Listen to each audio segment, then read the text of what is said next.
प्यारे बच्चों, सुप्रभात।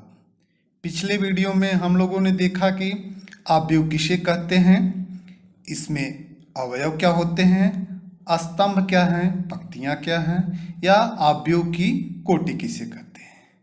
आज हम लोग देखेंगे कि आव्यूह कितने प्रकार के होते हैं, इनको कैसे हम लोग प्रदर्शित करते हैं। तो टाइप्स ऑफ मैट्रिक्सेस। आव्यूह विभिन्न प्रकार के होते हैं। स्तंभ आव्यूह, पंक्ति आव्यूह, वर्ग आव्यूह, विकर्ण आव्यूह, अदिश आव्यूह, तत्समक आव्यूह, शून्य आव्यूह। इनको हम लोग विस्तृत में देखेंगे। स्तंभ आव्यूह, कॉलन मैट्रिक्स। एक आव्यूह स्तंभ आव्यूह कहलाता है यदि उसमें केवल एक स्तंभ हो, जैसे आव्यूह ए। यह 3 गुणित 1 कोटि का आव्यूह है जिसमें केवल एक स्तंभ है। आव्यूह बी 4 गुणित 1 कोटि का आव्यूह है जिसमें 4 पंक्ति और केवल एक स्तंभ है। पंक्ति आव्यूह, रो मैट्रिक्स। एक आव्यूह पंक्ति आव्यूह कहलाता है यदि उसमें केवल एक पंक्ति हो, जैसे आव्यूह ए 1 गुणित 2 कोटि का आव्यूह है जिसमें केवल एक पंक्ति है। आव्यूह बी 1 गुणित 3 कोटि का आव्यूह है जिसमें केवल एक पंक्ति और 3 स्तंभ हैं। वर्ग आव्यूह, स्क्वायर मैट्रिक्स। एक आव्यूह जिसमें पंक्तियों की संख्या स्तंभों की संख्या के समान होती है वर्ग आव्यूह कहलाता है। अर्थात ऐसा कोई आव्यूह लीजिए जिसमें जितनी पंक्ति हो उतने ही स्तंभ हो, तो इस प्रकार का आव्यूह वर्ग आव्यूह कहलाएगा। जैसे आव्यूह ए और बी। आव्यूह ए में 3 पंक्ति और 3 स्तंभ 3 गुणित 3 कोटि का आव्यूह है। आव्यूह बी 2 गुणित 2 कोटि का है जिसमें 2 पंक्ति और उतने ही 2 स्तंभ हैं। सामान्यतः एक m क्रॉस n आव्यूह वर्ग आव्यूह कहलाता है यदि m बराबर n और उससे कोटि m या n का वर्ग आव्यूह कहते हैं। विकर्ण आव्यूह, डायगोनल मैट्रिक्स। एक वर्ग आव्यूह विकर्ण आव्यूह कहलाता है यदि विकर्ण के अतिरिक्त इसके अन्य सभी अवयव शून्य होते हैं। जैसे आव्यूह ए बी सी नीचे आपको प्रदर्शित किया गया है। आव्यूह ए में 1 गुणित 1 कोटि का आव्यूह है। आव्यूह बी में 2 गुणित 2 कोटि का आव्यूह है जिसमें आप देख रहे हैं कि यह इसका मुख्य विकर्ण है और शेष सभी अवयव शून्य हैं। तो हमने कहा कि मुख्य विकर्ण के अवयव को छोड़ करके सभी अवयव शून्य हो, उसे हम लोग विकर्ण आव्यूह कहते हैं। आव्यूह सी 3 गुणित 3 कोटि का वर्ग आव्यूह है जिसके मुख्य विकर्ण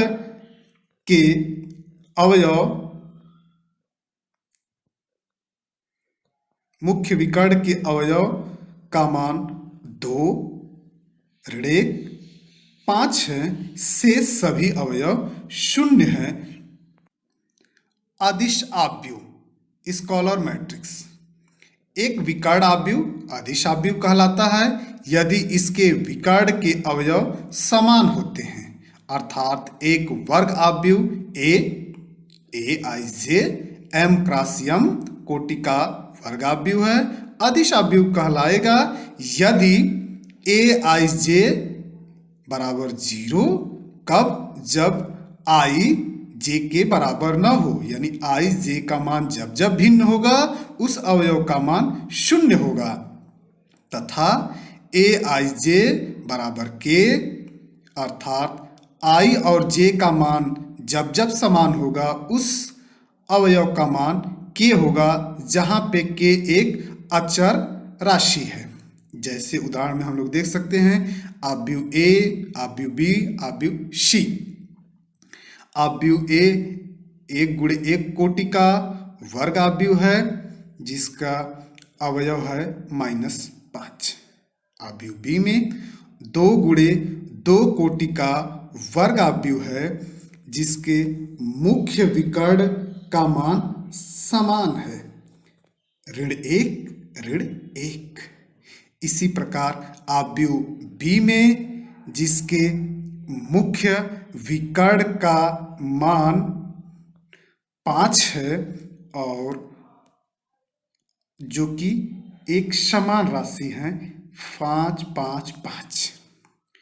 तो हमने बताया कि अदिश राशि अदिश आव्यूह उसे कहते हैं जिसके मुख्य विकर्ण का मान समान हो और शेष सभी अवयव शून्य हो, वह होता है अदिश आव्यूह। तत्समक आव्यूह या इकाई आव्यूह आइडेंटिटी मैट्रिक्स एक वर्ग आव्यूह जिसके विकर्ण के सभी अवयव एक होते हैं तथा अन्य सभी अवयव शून्य होते हैं, तत्समक आव्यूह कहलाता है। अर्थात एक वर्ग आव्यूह aij यम क्रॉस यम का वर्ग आव्यूह है, तत्समक आव्यूह कहलाता है। यदि aij बराबर 1 या 0 कब कब होगा? जब i और j का मान समान होगा तो अवयव का मान 1 होगा। जब i और j का मान भिन्न भिन्न होगा तो अवयव का मान 0 होगा। तत्समक आव्यूह को हम लोग i से प्रदर्शित करते हैं। जैसे I1 1 गुणित 1 कोटि का आव्यूह है, I2 2 गुणित 2 कोटि का आव्यूह है। यहाँ पे हम आपको दिखा रहे हैं कि इसके मुख्य अवयव का मान सिर्फ एक ही है। I3 3 गुणित 3 कोटि का वर्ग आव्यूह है जिसके मुख्य विकर्ण का मान 1, 1, 1 है। तो हमने बताया कि वर्ग आव्यूह के मुख्य विकर्ण का मान सिर्फ 1 हो तो वह तत्समक आव्यूह कहलाता है। शून्य आव्यूह या रिक्त आव्यूह जीरो मैट्रिक्स एक आव्यूह शून्य आव्यूह या रिक्त आव्यूह कहलाता है यदि इसके सभी अवयव शून्य होते हैं। जैसे आव्यूह ए, बी और सी। ए के भी सभी अवयव शून्य हैं, बी के भी सभी अवयव शून्य हैं, सी जो 3 गुणे 2 कोटि का आव्यूह है इसके सभी अवयव शून्य हैं। शून्य आव्यूह कोई जरूरी नहीं है कि यह वर्ग ही आव्यूह हो या आयत आव्यूह भी हो सकता है। इस आव्यूह की कोटि अलग अलग हो सकती है। क्षैतिज आव्यूह हॉरिजॉन्टल मैट्रिक्स ऐसा आव्यूह जिसमें पंक्तियों की संख्या स्तंभ की संख्या से कम हो उसे क्षैतिज आव्यूह कहते हैं। जैसे उदाहरण में देख सकते हैं कि आव्यूह ए जो कि 2 गुणे 3 कोटि का आव्यूह है जहाँ पे पंक्ति 2 और स्तंभ 4 हैं, यानी कि पंक्तियों की संख्या स्तंभों से कम है। इसी प्रकार आव्यूह बी 2 गुणे 3 कोटि का है जहाँ पे पंक्ति का मान स्तंभ से कम है। ऊर्ध्वाधर आव्यूह वर्टिकल मैट्रिक्स जैसा कि नाम से ही लग रहा है ऊर्ध्वाधर ऐसा आव्यूह जिसमें स्तंभों की संख्या पंक्तियों की संख्या से कम हो उसे ऊर्ध्वाधर आव्यूह कहते हैं। जैसे आव्यूह ए बी। आव्यूह ए 3 गुणे 2 कोटि का आव्यूह है जहाँ पे स्तंभ का मान पंक्ति से कम है। इसी प्रकार आव्यूह बी 4 गुणे 3 कोटि का आव्यूह है, यहाँ पे भी स्तंभ का मान पंक्ति से कम है। अब चलते हैं ऊपरी त्रिभुजी तथा निम्न त्रिभुजी आव्यूह upper triangle and lower triangular matrix. यदि किसी वर्ग आव्यूह के मुख्य विकर्ण के नीचे के सभी अवयव शून्य हो तो उसे ऊपरी त्रिभुजी आव्यूह तथा यदि मुख्य विकर्ण के ऊपर के सभी अवयव शून्य हो तो निम्न त्रिभुजी आव्यूह कहते हैं। जैसे आव्यूह ए आव्यूह बी। आव्यूह ए के अवयव हैं 2, ऋण 3, 1, 0.4506। इसमें आप देख सकते हैं कि मुख्य विकर्ण के नीचे के सभी अवयव शून्य हैं और ऊपर के तरफ आपके जो भी अवयव बच रहे हैं वो एक त्रिभुजाकार आकृति में दिखाई दे रहे हैं। इसी प्रकार अवयव बी में आप देख सकते हैं कि मुख्य विकर्ण के ऊपर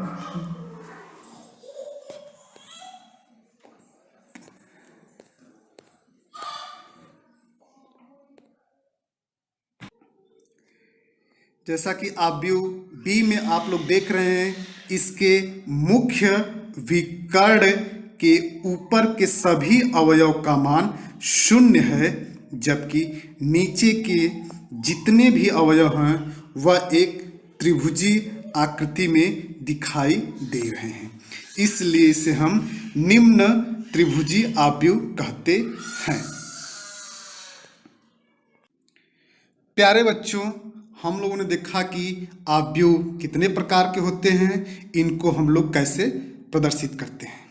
अब आगे हम एक नोट के माध्यम से, ट्रिक के माध्यम से देखने का प्रयास करेंगे कि किस तरह से अवयव को दूसरे अवयव में परिवर्तित किया जा रहा है।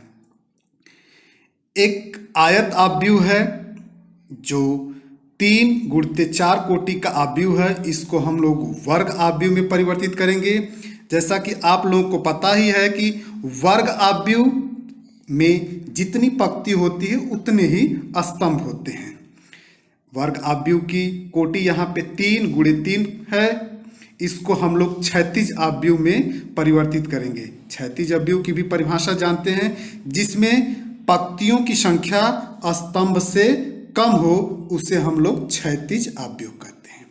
इस क्षैतिज अवयव को हम लोग पंक्ति अवयव में परिवर्तित कर रहे हैं, जहां पे सिर्फ केवल एक पंक्ति हो, वो पंक्ति अवयव कहलाती है।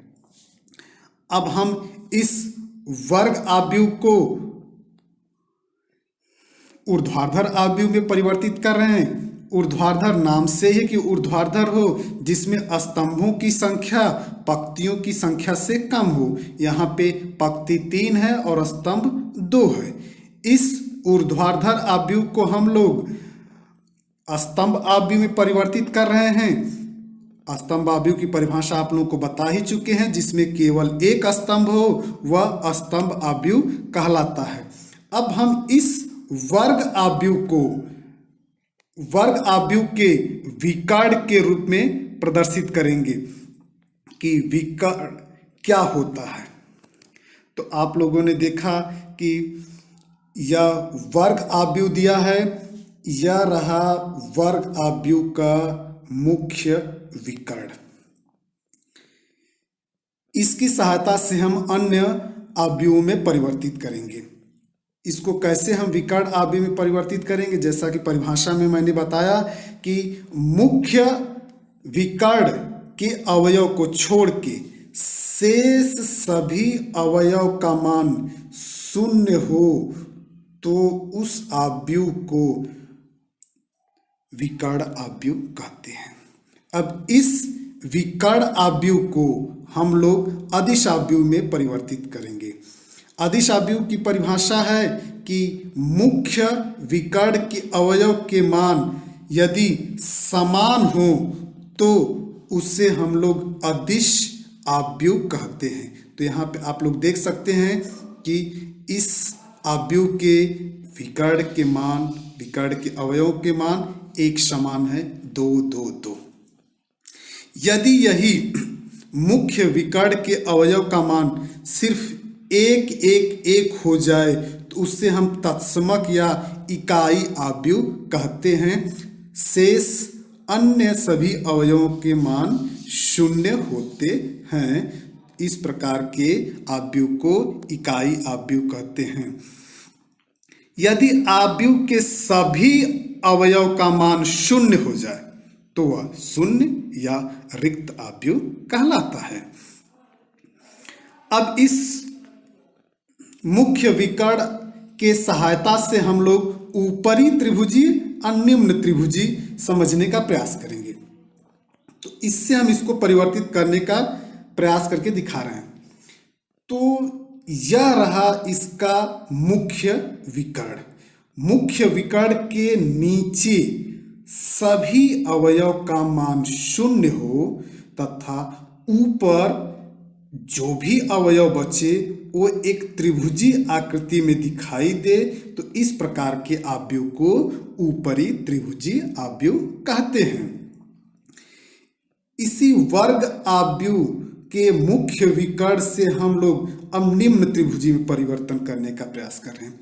यह रहा इसका मुख्य विकर्ण। अब मुख्य विकर्ण के ऊपर स्थित सभी अवयव का मान 0 हो तथा मुख्य विकर्ण के नीचे स्थित अवयव कुछ इस त्रिभुजी आकृति में दिखाई दें, तो उसे हम लोग निम्न त्रिभुजी आव्यूह कहते हैं। तो यहाँ पे मैंने एक प्रयास में एक दूसरे आव्यूह में परिवर्तित करने का तरीका आपको बताया है। तो एक सवाल दी गई है जिसको आप लोग होमवर्क के रूप में घर बैठे हल कर सकते हैं। निम्नलिखित आव्यूहों को आव्यूहों के प्रकार के रूप में व्यक्त कीजिए। आव्यूह ए, आव्यूह बी, आव्यूह सी। यहाँ पे 3 आव्यूह आप लोगों को दिए गए हैं। इनको आप विभिन्न प्रकारों में, वर्ग आव्यूह में, आयत आव्यूह में, तत्समक आव्यूह में, शून्य आव्यूह में, क्षैतिज आव्यूह में, ऊपरी त्रिभुजीय, निम्न त्रिभुजी, विभिन्न प्रकार के आव्यूहों में परिवर्तन करने का प्रयास कीजिएगा। धन्यवाद।